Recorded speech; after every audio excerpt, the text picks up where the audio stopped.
बिनाराना और आज मैं आपको बताऊंगा कि कंटेंट ऑप्टिमाइजेशन क्या है और कंटेंट ऑप्टिमाइजेशन हम कैसे करते हैं। ठीक है, यूजर के लिए कंटेंट को मोर अट्रैक्टिव, यूजफुल और एक्शनेबल बनाना और सर्च इंजन के लिए एसईओ फ्रेंडली बनाना, इसी को हम कंटेंट ऑप्टिमाइजेशन कहते हैं। ठीक है, यदि आप अपनी वेबसाइट गूगल में रैंक कराना चाहते हो तो इन 3 पॉइंट का आपको हमेशा ध्यान रखना है। क्लियर। पहला पॉइंट है डुप्लीकेट। के पेज का कंटेंट डुप्लीकेट नहीं होना चाहिए। ऐसा नहीं है कि आपने किसी साइट से कंटेंट कॉपी किया और उसमें थोड़ा बहुत मॉडिफिकेशन किया और फिर आपने वो अपनी साइट पे यूज कर लिया। तो आपको हमेशा ये ध्यान रखना है कि आपका कंटेंट डुप्लीकेट नहीं होना चाहिए। अब पेज का हम कंटेंट चेक कैसे करेंगे कि वो डुप्लीकेट है कि नहीं है। ठीक है, जैसे ये पेज है। ठीक है, अब मुझे चेक करना है कि जो पेज का कंटेंट है वो डुप्लीकेट है कि नहीं है। ठीक है, तो एक तो मैनुअल तरीका है जिससे आप चेक कर सकते हो कि कंटेंट डुप्लीकेट है कि नहीं है। दूसरा, हम एक टूल की हेल्प से चेक कर सकते हैं कि पेज का कंटेंट डुप्लीकेट है या नहीं है। क्लियर। तो पहले मैं बताता हूँ मैनुअल तरीका क्या है। लाइक जैसे आपने ये पैराग्राफ कॉपी कर लिया। ठीक है, इसे कॉपी कर लो, फिर गूगल ओपन करो। गूगल ओपन में आप डबल कोट लिखो, डबल कोट के बीच में इसको पेस्ट कर दो और फिर एंटर प्रेस कर दो।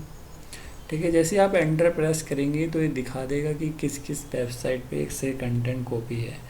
देखो जैसे ये वाली साइट है ना, ये दिखा रहा है ना, इसको बोल्ड कर दिया इसने, तो ये बोल्ड हो गया। ठीक है ना, तो ये यहाँ से कॉपी है। इसको मैं यदि ओपन करता हूँ, मैं कंट्रोल F करूँगा और कंट्रोल B करता हूँ, देखो पूरा का पूरा कॉपी है। ठीक है, तो एक तरीका ये है पता करने का कि आपने जो कंटेंट आपकी पेज पे जो कंटेंट है वो डुप्लीकेट है या नहीं है। ठीक है, और दूसरा तरीका है कि हम टूल की हेल्प से कैसे चेक करेंगे डुप्लीकेट कंटेंट है कि नहीं है।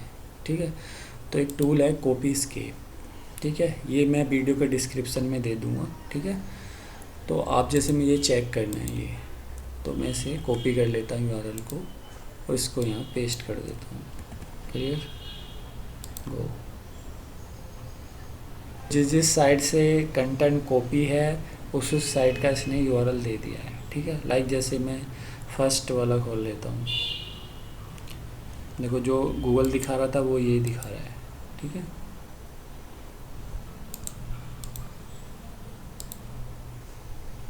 देखो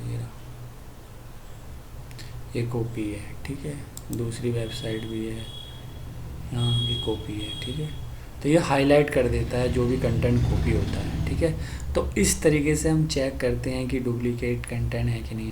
अब आते हैं हम सेकंड पॉइंट पे। सेकंड पॉइंट है हमारा कीवर्ड पोजीशन। लेट्स सपोज ये मेरे 4 कीवर्ड हैं इस पेज पे। ठीक है, ये मेरा टारगेट पेज है। क्लियर। ये 2 मेरे जो हैं प्राइमरी कीवर्ड हैं और लास्ट के जो 2 हैं ये मेरे सेकेंडरी कीवर्ड हैं। क्लियर।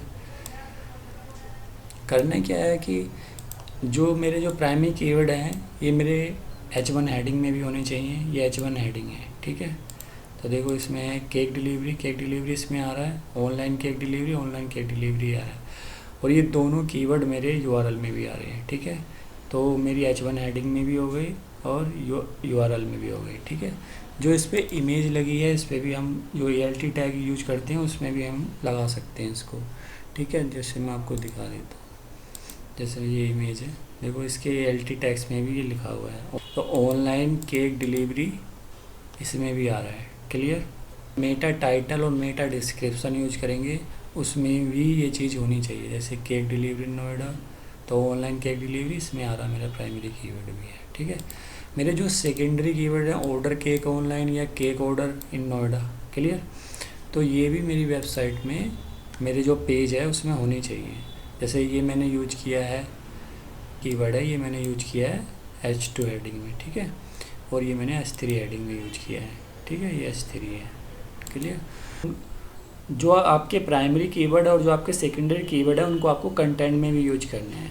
ठीक है, और एक चीज़ का ध्यान रखना है कि जो कीवर्ड की फ्रिक्वेंसी है वो ज़्यादा नहीं होनी चाहिए। ठीक है, कीवर्ड की फ्रिक्वेंसी से मतलब है कीवर्ड की डेंसिटी। ठीक है, तो कीवर्ड की जो डेंसिटी है वो 3% से ज़्यादा नहीं होनी चाहिए। यदि कीवर्ड की डेंसिटी कंटेंट के अंदर 3% से ज़्यादा है तो फिर कीवर्ड स्टफिंग हो जाता है। ठीक है, तो इस चीज़ का आपको ध्यान रखना है। क्लियर। लास्ट पॉइंट है हमारा राइट ग्रेट कंटेंट। ठीक है, ग्रेट कंटेंट से मतलब है यूज़र के लिए कंटेंट अट्रैक्टिव, यूजफुल और इंगेजिंग होना चाहिए, ठीक है। इसका मतलब क्या है, लाइक यूज़र ने गूगल में सर्च किया केक डिलीवरी, ठीक है, तो जो फर्स्ट पोजीशन पे जो वेबसाइट आ रही, लेट्स सपोज ये आपकी वेबसाइट है, ठीक है। यूज़र ने इस वेबसाइट पे क्लिक किया, विद इन सेकेंड यूज़र ने आपकी साइट क्लोज करके नेक्स्ट वेबसाइट पे चला गया, ठीक है।